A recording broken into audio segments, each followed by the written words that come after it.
লিচু সব কালো হয়ে যাচ্ছে, অধিকাংশ লিচুই ঝরে গিয়েছে। ছত্রাকঘটিত রোগের জন্য তোমাদের 2 ধরনের ছত্রাকনাশক ব্যবহার করতে হবে।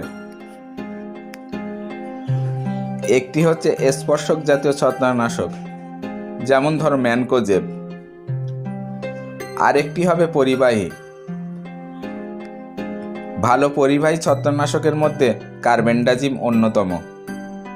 এই 2 ধরনের ছত্রাকনাশক তোমরা ব্যবহার করতে পারো। সাব বা স্প্রিন্টের মতো ব্র্যান্ডগুলিতে এই 2 প্রকার ছত্রাকনাশক একত্রে থাকে।